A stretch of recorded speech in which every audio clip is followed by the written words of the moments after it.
Assalamualaikum warahmatullahi wabarakatuh. Nama saya Aina Nazirah binti Barazik, nombor matrik 079768 dari Diploma Dakwah. Hari ini saya dan rakan-rakan akan membentangkan tajuk impak pindaan artikel 1211A Perlembagaan Persekutuan terhadap bidang kuasa Mahkamah Syariah. Sebagai pengenalan, sistem perundangan di Malaysia bersifat dualism di mana Mahkamah Syariah dan Mahkamah Sivil berjalan secara serentak. Sebelum tahun 1988, timbul banyak masalah pertindihan kuasa dan campur tangan Mahkamah Sivil dalam kes orang Islam. Contohnya, kes hak penjagaan anak dan tukar agama. Jadi, pindaan perkara 1211A dibuat pada tahun 1988 untuk menyekat terus campur tangan Mahkamah Sivil dan memelihara autonomi Mahkamah Syariah. Melalui kajian ini, kita akan lihat apakah kesan positif dan negatif pindaan ini kepada masyarakat dan sistem kehakiman negara.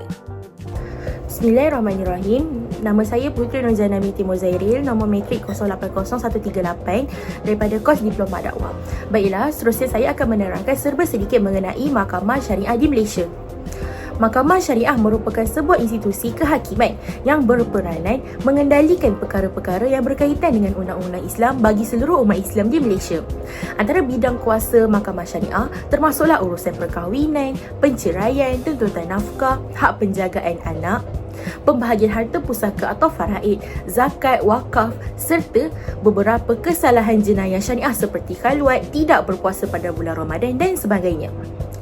Dari sudut pentadbiran, Mahkamah Syariah berada di bawah kuasa kerajaan negeri sebagaimana yang telah diperuntukkan dalam Perlembagaan Persekutuan.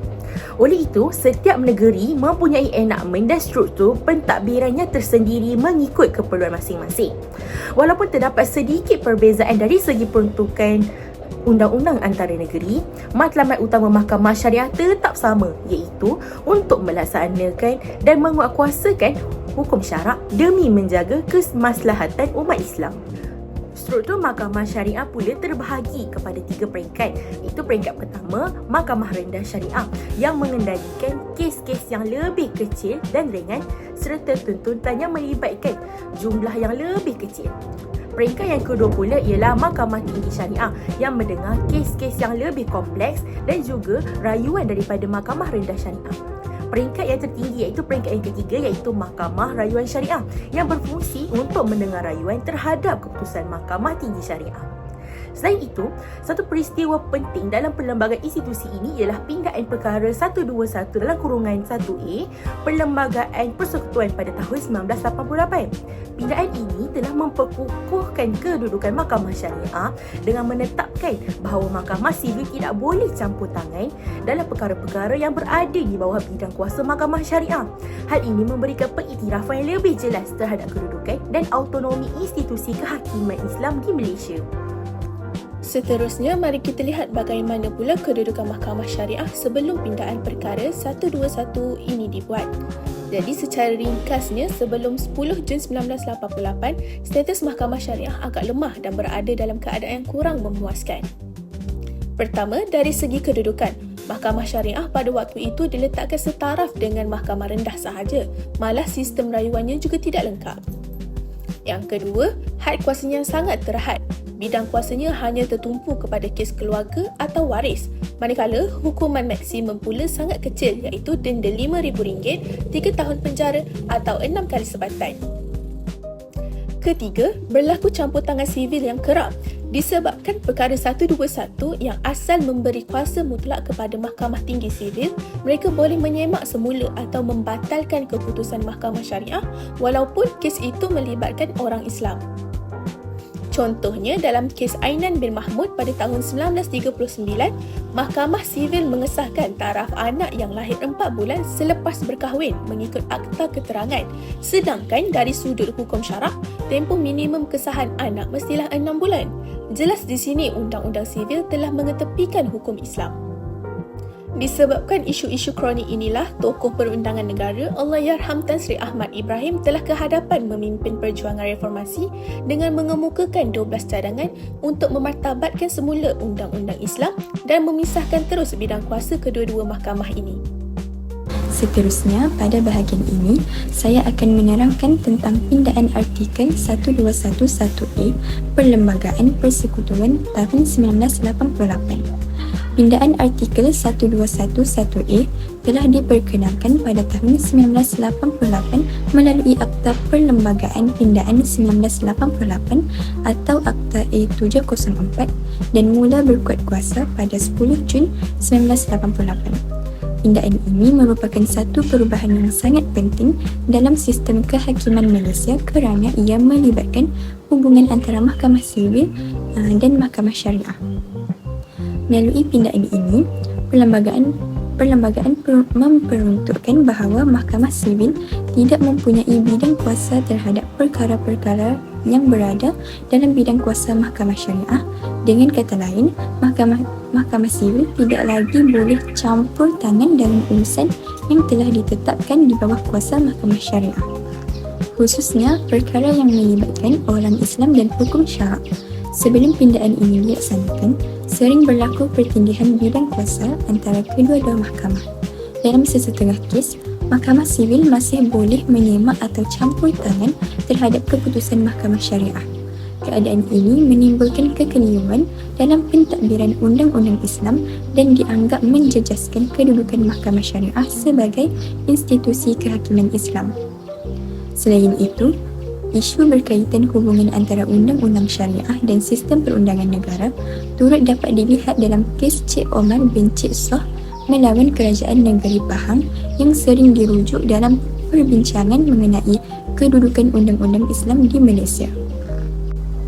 Oleh itu, pindaan artikel 1211A dilakukan untuk memperkukuhkan autonomi mahkamah syariah, memperjelaskan pembahagian bidang kuasa antara mahkamah sivil dan mahkamah syariah serta memartabatkan undang-undang Islam selaras dengan kedudukan Islam sebagai agama persekutuan. Kesimpulannya, pindaan ini merupakan satu titik penting dalam perkembangan sistem perundangan Malaysia kerana telah memberi kesan yang besar terhadap struktur kehakiman negara dan pelaksanaan undang-undang Islam di Malaysia. Nama saya Anissa Atika binti Osman, nombor matriks 080510 daripada Diploma Dakwah, dan hari ini saya akan membentangkan tentang kesan-kesan pindaan perkara 121-1A. Okey, untuk yang pertama, kesan positif. Yang pertama adalah memperkukuh kedudukan mahkamah syariah. Kedudukan mahkamah syariah.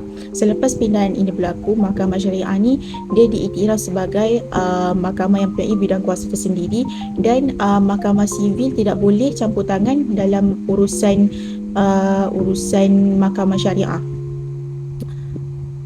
Tidak boleh campur tangan dalam perkara yang berada di bawah urusan bidang kuasa mahkamah syariah. Yang kedua, mengelakkan pertindihan bidang kuasa. Selain itu, pindaan ini membantu mengelakkan pertindihan bidang kuasa antara mahkamah sivil dan mahkamah syariah. Pembahagian kuasa akan menjadi lebih jelas. Macam mahkamah syariah, dia menguruskan tentang urusan Islam, dan mahkamah sivil akan menguruskan tentang urusan-urusan sivil, jenayah sivil. Yang ketiga, memartabatkan undang-undang Islam. Pindaan ini juga turut memartabatkan undang-undang Islam di Malaysia. Kedudukan mahkamah syariah menjadi lebih kukuh dan menunjukkan penghormatan terhadap institusi perundangan Islam dalam sistem kehakiman negara. Yang keempat, memperkukuh sistem kehakiman Islam. Pindaan ini mendorong perkembangan sistem kehakiman Islam melalui penambahbaikan pentadbiran, latihan hakim syar'i untuk dalam mahkamah syariah itu, serta pengubalan dan penambahbaikan enakmen syariah di peringkat negeri. Seterusnya, kesan negatif untuk pindaan perkara 121-1A. Yang macam dia tak ada kesan positif, dia tetap ada kesan negatif atas apa yang berlaku untuk pindaan perkara 121-1A. Yang pertama, konflik bidang kuasa. Pindaan ini juga mempunyai beberapa kesan negatif, antaranya ialah konflik bidang kuasa yang masih berlaku dalam kes-kes tertentu seperti pertukaran agama, hak penjagaan anak dan perkahwinan campur yang masih tak settle lagi sampai sekarang. Yang kedua, kekeliruan akses ke mahkamah. Terdapat juga kekeliruan dalam menentukan mahkamah yang mempunyai bidang kuasa untuk mendengar suatu kes, terutamanya kes yang melibatkan orang Islam dan bukan Islam. Yang ketiga, isu hak asasi. Binaan ini turut menimbulkan pendapatan berkaitan hak asasi manusia, khususnya dalam aspek kebebasan agama, hak individu dan keadilan kepada semua pihak yang terlibat. Yang keempat, ketidakseragaman undang-undang negeri. Akhir sekali, terdapat ketidakseragaman undang-undang syariah antara negeri-negeri di Malaysia, macam negeri Kelantan, negeri Terengganu. Semua negeri Malaysia menggunakan Akta Mahkamah Syariah Pindaan 121-1E yang berlainan mengikut sebab diorang ada enactment dan peruntukan yang berbeza mengikut negeri masing-masing. Nama saya Nahwa Inam binti Azhar, nombor matrik 081004. Saya dari kos Diploma Sejarah dan Tamadun Islam. Saya akan menerangkan kes-kes yang berkaitan selepas pindaan. Yang pertama, kes Lina Joy. Lina Joy memeluk agama Kristian dan mahu membuang status Islam pada kad pengenalannya. Mahkamah memutuskan bahawa pertukaran agama bagi orang Islam perlu mendapat pengesahan Mahkamah Syariah terlebih dahulu. Kes yang kedua, kes Indira Gandhi. Suami Indira Gandhi menukar agama anak-anak mereka kepada Islam tanpa persetujuannya. Mahkamah memutuskan bahawa persetujuan kedua ibu bapa diperlukan untuk penukaran anak bawah umur. Dan yang ketiga, terakhir sekali, kes Subhashini Rajasingham. Kes ini melibatkan pasangan Hindu apabila suami memeluk Islam. Ia menimbulkan isu bidang kuasa antara Mahkamah Syariah dan Mahkamah Sivil dalam urusan penceraian.